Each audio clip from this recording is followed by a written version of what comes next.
tuned in to the Community Cats podcast. Ready? Let's go.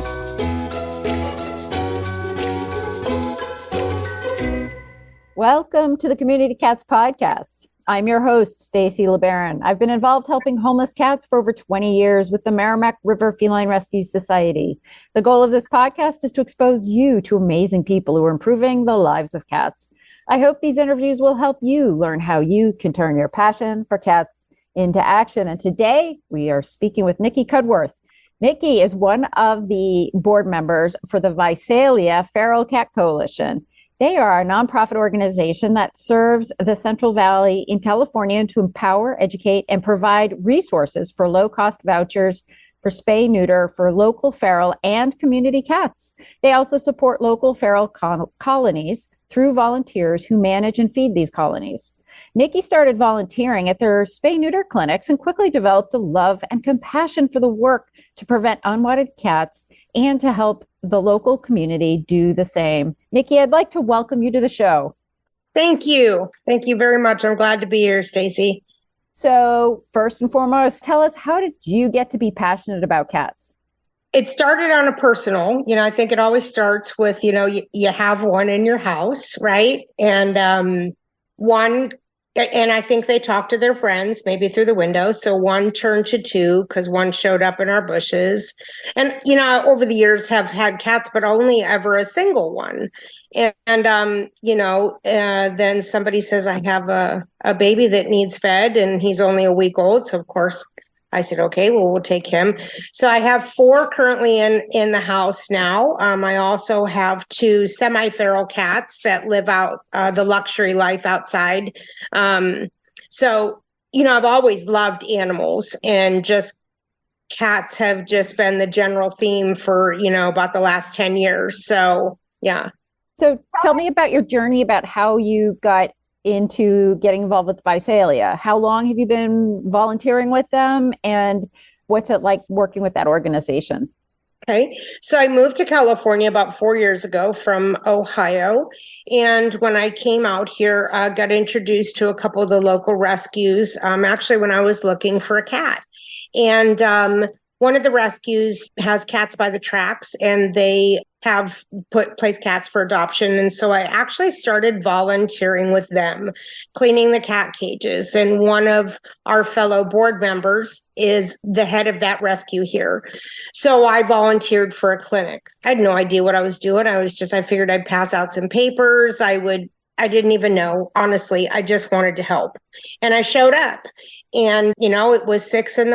It was dark. It was cold. And all these people were there lined up at 5:30 in the morning around the building with their cats in traps. And, really started to realize the work that we were doing, the amount of cats that we were helping, and then the group of people. I think that's so important, is that the team of people that you work with. And so, I fell in love with the organization and the work that we were doing, but I also, the same thing for the group of people that we work with. When we do clinics or we do TNR projects, somebody is just always willing to step up and help. That's great. Tell me a little bit about what your clinics are. Are they clinics that happen on a regular basis? Is it all volunteer run?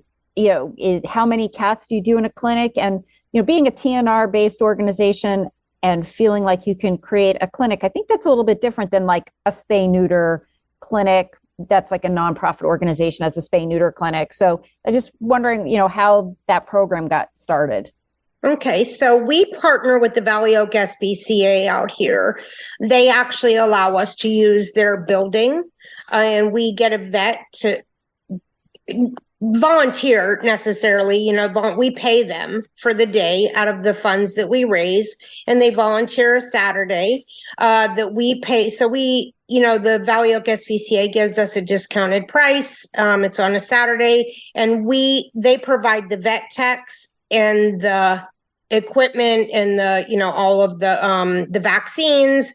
And we provide the volunteers that check the cats in, that actually are in the room that puts them down before they go into actual surgery. And then our volunteers are there to take the cats as soon as they're done with surgery. We give them flea medication, and then we place them in the traps, and recover them. So then we continue to recover them for several hours until people come back to pick up their cats. And how are they coordinated? How does that work out? Are you working from like one specific colony, or do people sign up for slots? How does that work? So actually they sign up for slots. So we send out an email. We have a Google Doc that goes, it does not roll over because obviously the cat population might not be consistent from 1 month to the next. They may have gotten a spot somewhere else already to TNR their cats.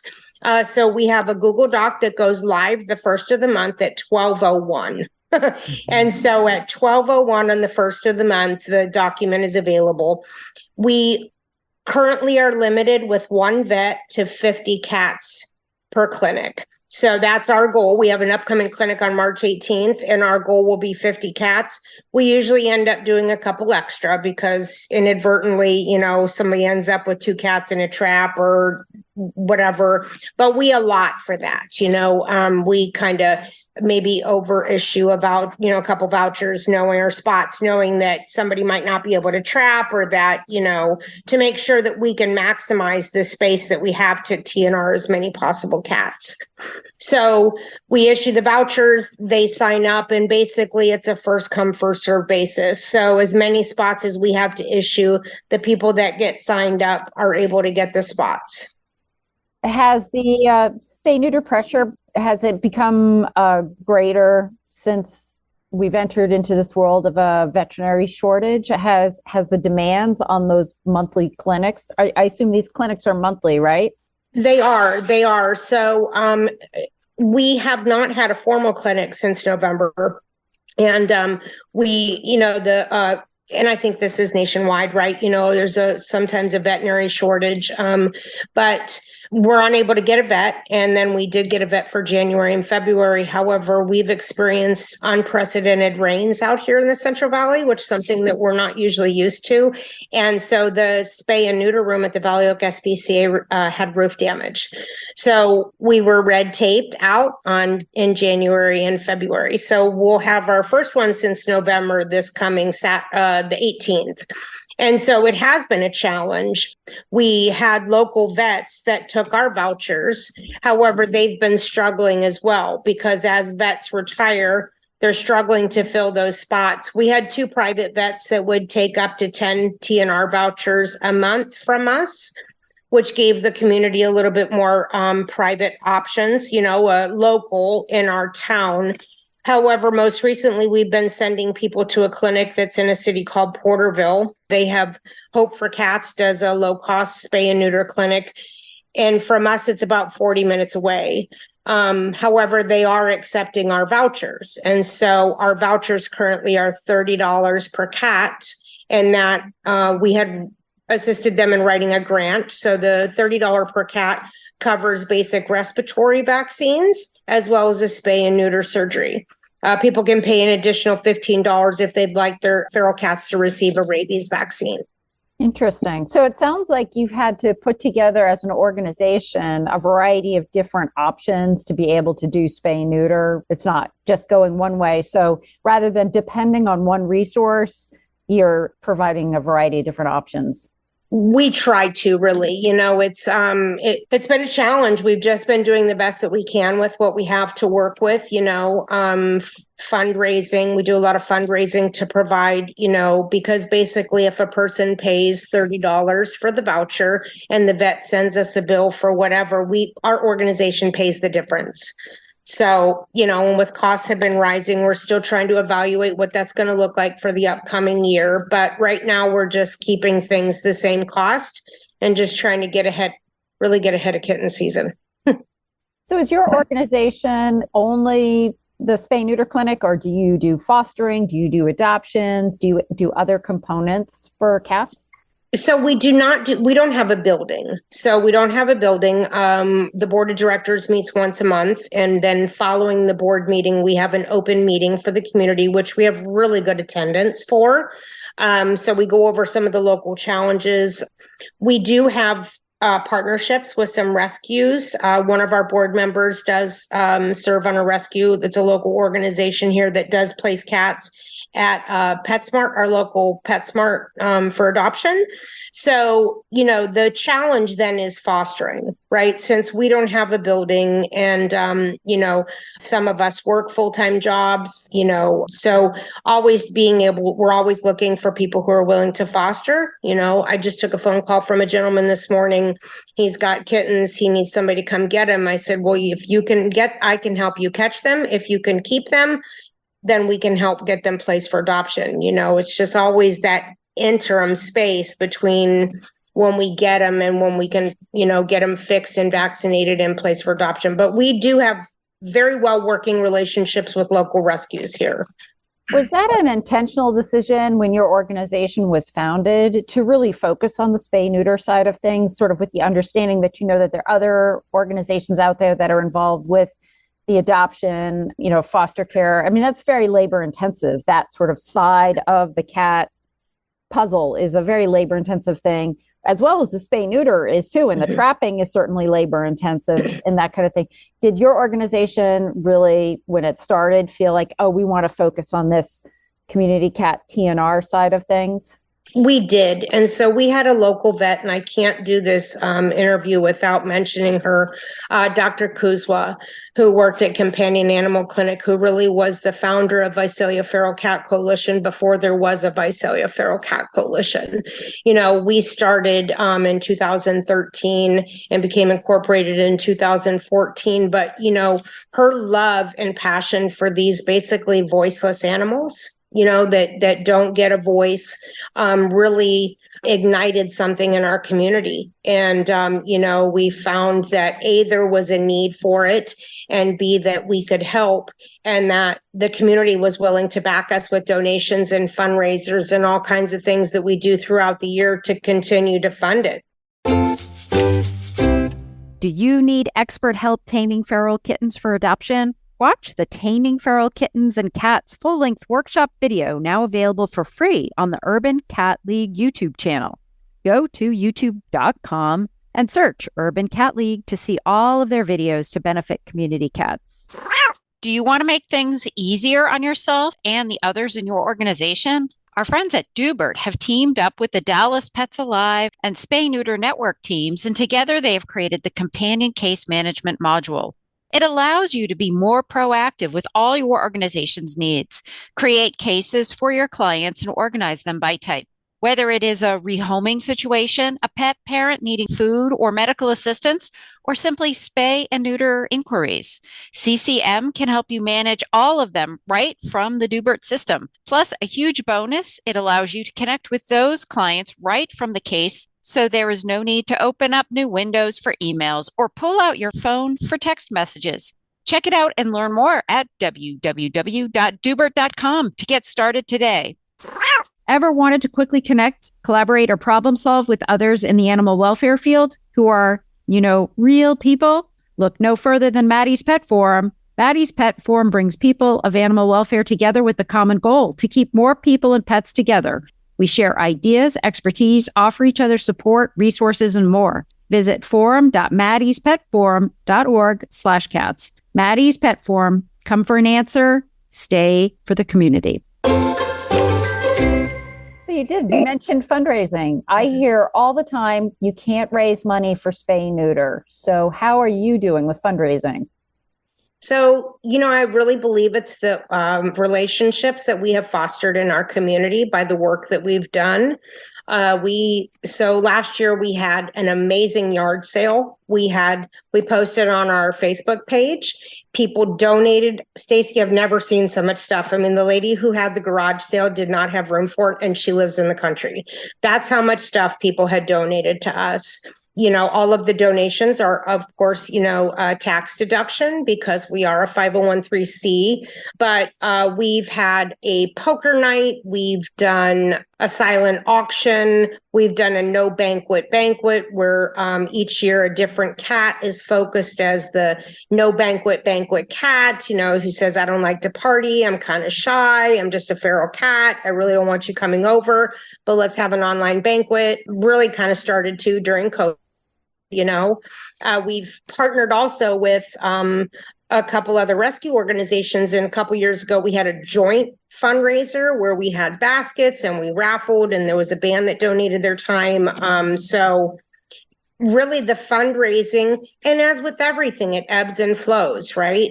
But fiscally, we have been responsible, and we have, I don't know, it's just kind of one of those things. It's like, God provides, the universe provides, whatever you want to call it. Like, I believe, where the heart is, like, we've just been able to make it happen. And, I think our community members see it, our donors see it, people who come to our events, they see it. We had a blast at the garage sale.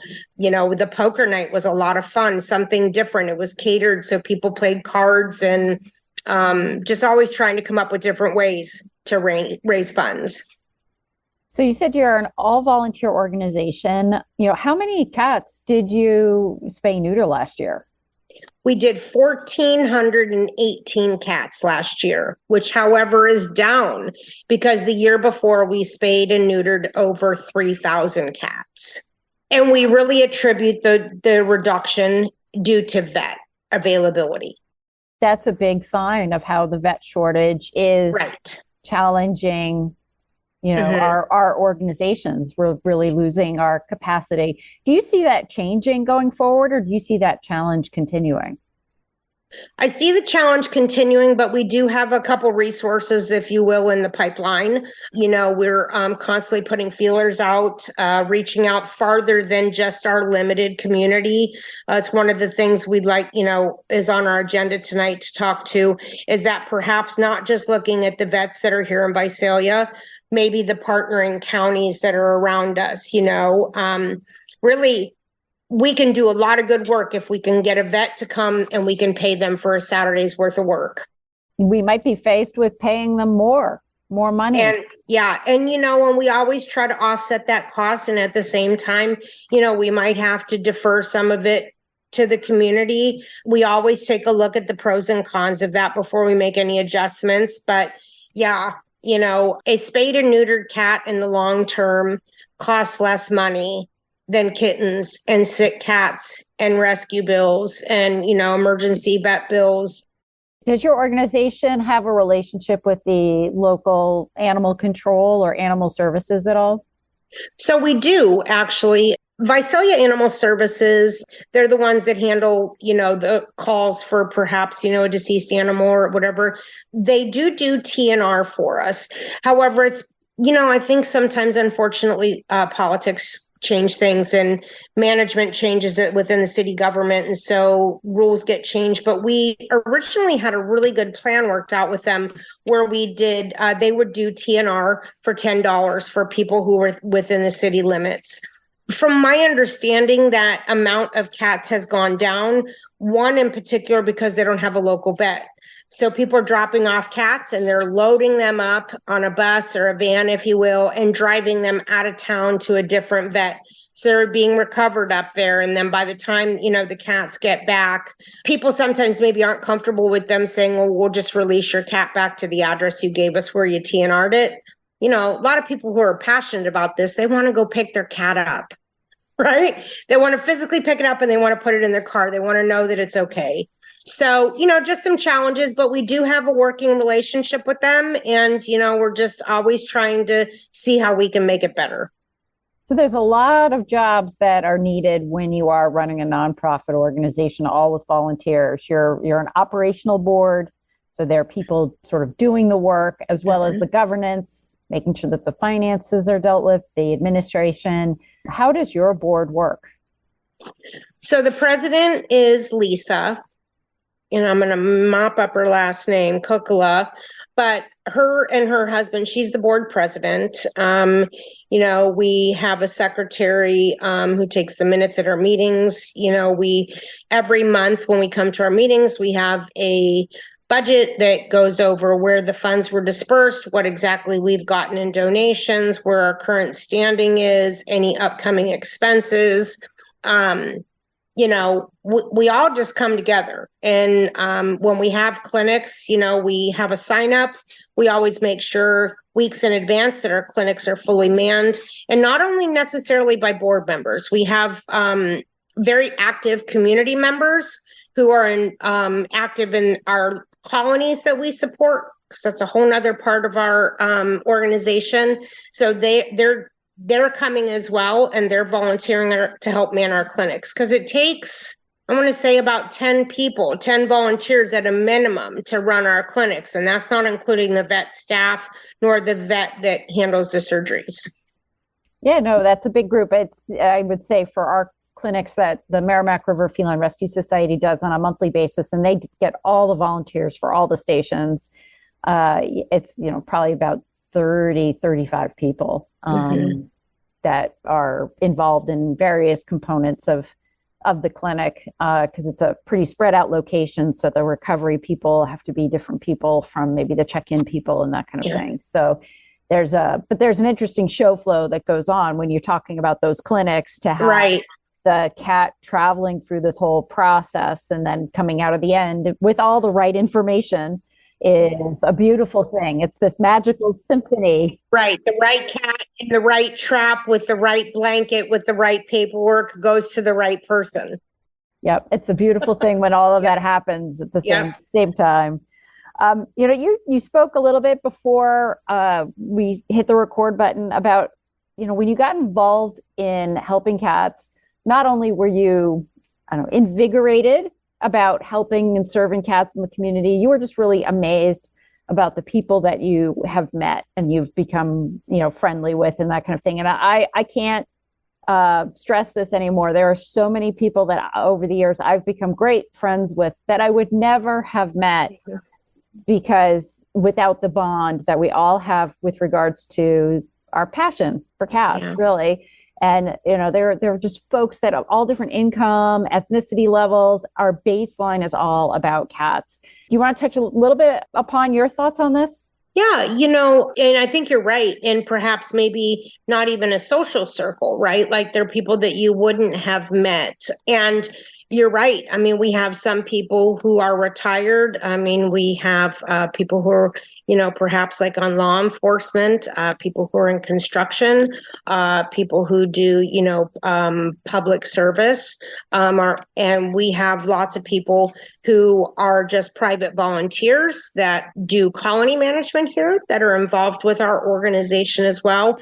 And then even just to see the diversity in our monthly meetings and the people that come that are involved in the TNR process, that are managing their own neighborhoods from all walks of life, right? From all neighborhoods. It doesn't, it's, I think your love for cats and your love and compassion for the well-being of these, I always say, the voiceless animal, right? They don't have a voice. Nobody sticks up for them unless we do. And so to the people that come together for that is beautiful. If folks are interested in finding out more about your organization, whether they're local or national or whatever, what's the best way to do it? And I will say your website is beautiful, but I will say that. Thank you. I will let Lisa know, because she designed it. She's our computer guru. Like, I probably couldn't send she does all the Excel stuff. She does all the, I log into Zoom. I can handle that. But, so we have a couple different ways. We actually have a YouTube channel where we post TNR videos, information about trapping, information about different aspects of TNR. We also have a Facebook group, which is Visalia Feral Cat Coalition. And we post all kinds of stuff on there, links to our different clinics, also the signups to our monthly clinics. We have a volunteers page, which I think makes us a little unique, where we have not necessarily, do you have to be a member of the Visalia Feral Cat Coalition, but you can associate yourself as a volunteer. And people reach out all the time, like, hey, I have a cat that's here. Somebody posted a couple weeks ago, somebody had dumped a cat and it ran up a tree, and somebody posted in there, and the fire department came and got the cat. And that was made possible, right, by this Facebook page. You also mentioned our Visalia Feral Cat Coalition.org webpage.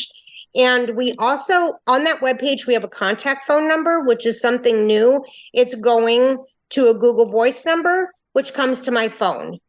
And so I'm able to personally respond to people's phone calls. I ask only if it's an emergency to please leave a voicemail, otherwise to send me an email, but always to send us an email, info@Visalia Feral Cat Coalition.org, and somebody will get back to you as soon as they can. Excellent. We'll make sure we have those links all in the show notes for the podcast. Niki, is there anything else you'd like to share with our listeners today? No, I just, I hope that if you could see 1 ounce of the love for what we do that comes through in this interview, I hope it sparks something in you, because this work is monumental. It goes beyond what we can see, and just like, one cat at a time, we can make a difference. I agree with you so much. Turn your passion for cats into action. Niki, I want to thank you so much for being a guest on the show, and I hope we'll have you on again in the future. Oh, thank you so much. That's it for this week. Please head over to Apple Podcasts and leave a review. We love to hear what you think, and a 5-star review really helps others find the show. You can also join the conversation with listeners, cat caretakers, and me on Facebook and Instagram. And don't forget to hit follow or subscribe on Spotify, Apple Podcasts, Google Podcasts, YouTube, Stitcher, or wherever you listen to podcasts so you don't miss a single show. Thanks for listening, and thank you for everything that you do to help create a safe and healthy world for cats.